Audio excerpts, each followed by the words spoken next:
RT admission 2026-27 तर 25 तारखेपर्यंत form भरल्यानंतर जर डेट वाढली नाही तर तिथून 8 दिवसानंतर तुमचं जे सिलेक्शन आहे म्हणजे लॉटरी आहे, ही लॉटरीचा रिझल्ट लागणार आहे.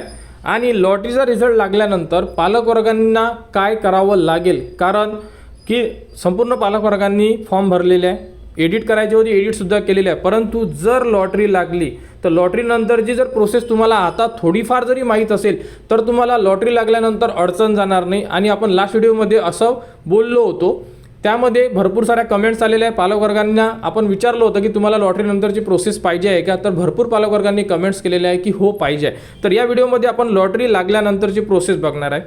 बघा, पहिली स्टेप काय असणार आहे, एक तर सिलेक्शन लिस्ट लागेल म्हणजे ज्यामध्ये विद्यार्थी सिलेक्ट करण्यात येणार आहे, आणि दुसरी लिस्ट लागेल वेटिंग. ओके, तर सिलेक्शन लिस्टवाले पालकवर्गांना 8 दिवसाचा वेळ देण्यात येणार, ज्यामध्ये त्यांना त्यांचे जे डॉक्युमेंट्स आहे हे व्हेरिफिकेशन सेंटरला जाऊन तिथे तुमचे सर्व डॉक्युमेंट्स ओरिजिनल घेऊन जावे लागेल. डॉक्युमेंट लिस्टसुद्धा आपण याच व्हिडिओमध्ये सांगणार आहे तुम्हाला की कोणकोणते डॉक्युमेंट्स लागणार आहे. तर डॉक्युमेंट्स घेऊन तुम्हाला तुमचे डॉक्युमेंट्स व्हेरीफाय करून घ्यायचे आहे. एकदा तुमचे डॉक्युमेंट्स व्हेरीफाय झाले की मग तुम्हाला कोणत्याही प्रकारचा त्रास होणार नाही. ओके, कारण की मग तिथून डॉक्युमेंट व्हेरिफिकेशन झाल्यानंतर तुम्हाला स्कूलमध्ये एक फॉर्म जो असतो, जे तुम्हाला लेटर मिळते सिलेक्ट झालेले आहे म्हणून, आणि त्यानंतर तुम्हाला तुमचे डॉक्युमेंट व्हेरिफिकेशन झाले याबद्दलचं एक लेटर मिळते. अशा प्रकारे तुम्हाला 2 लेटर मिळणार आहे. ओके, ते जे 2 लेटर असेल हे लेटर तुम्हाला स्कूलला द्यायचे आहे. स्कूलला दिल्यानंतर तुमची प्रोसेस संपली. ओके, प्रोसेस संपली म्हणजे मग तुम्हाला स्कूल फोन करेल की तुमची शाळा कधी सुरू होणार, आणि याबद्दल तुम्हाला स्कूलच्या कॉन्टॅक्टमध्ये राहावं लागेल, ते तुम्हाला संपूर्ण माहिती देणार. ठीक आहे. त्यानंतर दुसरा प्रश्न आहे की वेटिंगवाले. ओके, जी वेटिंग लिस्ट लागणार आहे त्यामध्ये तुम्हाला वेटिंग नंबर मिळेल, 1 number 2 number 3 number 4 number. Clear. ह्या नंबरनुसार विद्यार्थी सिलेक्ट करण्यात येणार आहे. समजा एक उदाहरण देऊन सांगतो तुम्हाला छोटं. एक स्कूल आहे म्हणजे एक्स नावाची स्कूल आहे, इथे 40 जागा आहे. ठीक आहे, इथे 40 विद्यार्थी सिलेक्ट केलेले आहे आणि 40 विद्यार्थी वेटिंग घेतलेले आहे.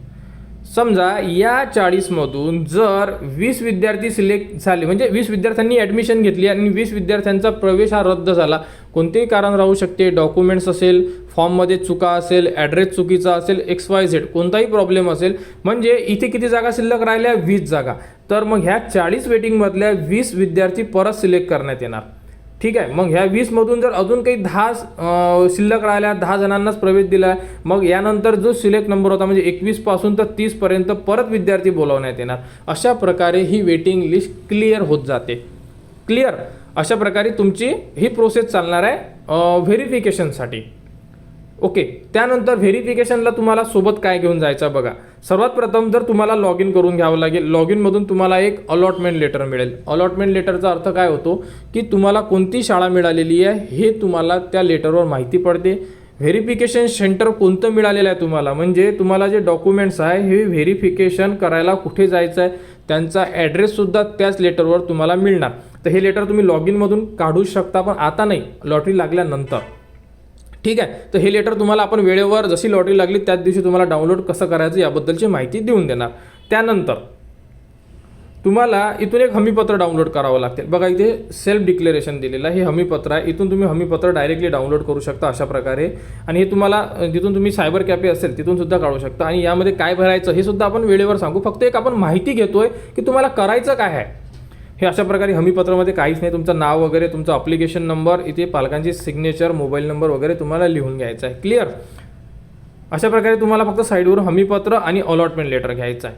ठीक आहे, पहिली स्टेप लक्षात आलं काय की तुम्हाला व्हेरिफिकेशन सेंटरला जावं लागते व्हेरिफिकेशन करायला. तर डॉक्युमेंट लिस्ट सांगितली की हमीपत्र, त्यानंतर अलॉटमेंट लेटर, हे 2 डॉक्युमेंट झालेले आहेत तुमच्या साईडवरून. ठीक आहे, बघू शकता डॉक्युमेंट लिस्ट कोणकोणती आहे. सिलेक्शन लेटर जे आपण सांगितलं की तुम्हाला लॉग इनमधून मिळणार, हमीपत्र आताच सांगितलं की ते डाउनलोड कुठून होणार. त्यानंतर बघा आधार कार्ड. तर आधार कार्ड कोणाचे, तुमचा मुलगा असेल, मुलगी असेल त्यांचे आधार कार्ड, आणि प्लस वडील म्हणजे फादरचे आधार कार्ड लागेल तुम्हाला, कारण की आपण ते आधार कार्ड फॉर्ममध्ये अपलोड केलेलं आहे. त्यामुळे पालकांचे आधार कार्ड अपलोड करा असं ऑप्शन होतं, त्यामध्ये तुम्हाला फादरचे आधार कार्ड तुम्ही अपलोड केलेले असेल तर वडिलांचे आधार कार्ड तुम्हाला द्यावं लागेल. तुम्ही जर आईचे सुद्धा अपलोड केले असेल तर आईचे आणि वडिलांचे दोघांचे तुम्हाला कंबाईन द्यायचं काम पडेल. यामध्ये काही असं कंपल्सरी नाही, परंतु फादरचं द्यावंच लागेल तुम्हाला. त्यानंतर बघा 4 नंबरचा पॉईंट, कास्ट सर्टिफिकेट. जर तुम्ही कास्टमध्ये आहे, SC असेल, ST असेल, OBC असेल, XYZ ज्या कास्टमध्ये असेल तुम्ही कास्ट सर्टिफिकेट अपलोड केलेली आहे फॉर्ममध्ये, तीच कास्ट सर्टिफिकेट वडिलांची किंवा मुलाची दोघांमधून एकाची कोणाचीही कास्ट सर्टिफिकेट तुम्हाला व्हेरिफिकेशन सेंटरला ओरिजिनल दाखवायची आहे आणि त्यासोबत झेरॉक्स सबमिट करायची आहे. आणि जे पालकवर्ग ओपन कास्ट असेल, EWS असेल किंवा यांनी ओपनमधून फॉर्म भरलेला असेल त्यांना उत्पन्न प्रमाणपत्र लागणार आहे आणि ते सुद्धा 1 लाखाच्या आतमधलं जे तुम्ही काढलेलं आहे उत्पन्न प्रमाणपत्र, ते उत्पन्न प्रमाणपत्र तुम्हाला लागणार आहे. म्हणजे उत्पन्नाचा दाखला, इन्कम सर्टिफिकेट. कास्टवाल्यांना कास्ट सर्टिफिकेट, ओपनवाल्यांना इन्कम सर्टिफिकेट. ओके, यामध्ये जर कुठे डाऊट्स असेल तर तुम्ही विचारू शकता. त्यानंतरचा इम्पॉर्टंट डॉक्युमेंट्स आहे जे म्हणजे तुम्ही जो ॲड्रेस टाकलेला आहे फॉर्ममध्ये तो कोणता पुरावा टाकलेला आहे, अपलोड काय केलेला आहे, ते डॉक्युमेंट्स तुम्हाला द्यायचं काम. यामध्ये इलेक्ट्रिक बिल असू शकतो, त्यानंतर आधार कार्डसुद्धा असू शकते, वोटिंग कार्ड आहे, ड्रायव्हिंग लायसन आहे, पाणीपट्टी बिल आहे, टॅक्स पावती आहे, राशन कार्ड आहे. अशा प्रकारे डॉक्युमेंट लिस्ट आहे आणि भाडे करारनामासुद्धा आहे जे पालकवर्ग भाड्याने राहत आहे. क्लिअर?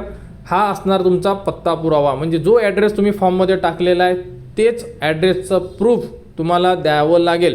असं नाही की मग फॉर्ममध्ये वेगळा टाकला आहे आणि ॲड्रेस प्रूफ तुम्ही वेगळं देत आहे, कारण की व्हेरिफिकेशनसुद्धा होऊ शकते. आणि जे भाड्याने राहत आहे त्यांचं व्हेरिफिकेशन लास्ट इयरला झालेलं आहे, कारण की 2 ते 3 पालकवर्गांनी आम्हाला सांगितलेलं आहे की आमचे व्हेरिफिकेशनला आमच्या एरियामध्ये आलेले होते. क्लिअर? तर अशा प्रकारे पुरावा लागणार आहे. जन्म प्रमाणपत्र, तुमच्या मुलाचे मुलीचे जेही तुम्ही ज्यांचा फॉर्म भरलेला असेल त्यांचे तुम्हाला जन्म प्रमाणपत्र लागणार आहे.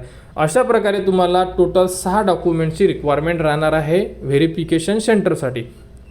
व्हेरिफिकेशन सेंटर कुठे मिळेल तुम्हाला? जे अलॉटमेंट म्हणजे सिलेक्शन लेटर मिळणार आहे ना आपल्याला, लिस्ट जेव्हा लिस्ट लागेल, लिस्ट लागल्यानंतर काय येते तुम्हाला, अगोदरचे सिलेक्शन लेटर की तुम्ही सिलेक्ट झालेले आहे, शाळेचे नाव, त्यानंतर आणि तिथे सिलेक्शन लेटरवर येऊन तुम्हाला सेंटर कोणतं मिळालेलं आहे डॉक्युमेंट व्हेरिफिकेशनला. बस आपल्याला हे सर्व डॉक्युमेंट्स घेऊन त्या सेंटरला जायचं आहे, ओरिजिनल घेऊन जायचं आहे आणि झेरॉक्सचा बंचसुद्धा घेऊन जायचा आहे. तिथे गेलो आपण की त्यांच्याकडून ते डॉक्युमेंट व्हेरिफिकेशन करून घेतील, त्याच्यानंतर तुम्हाला एक फॉर्म देतील, त्यावरती स्टॅम्प देतील की तुमचं व्हेरिफिकेशन सक्सेसफुल झालेलं आहे.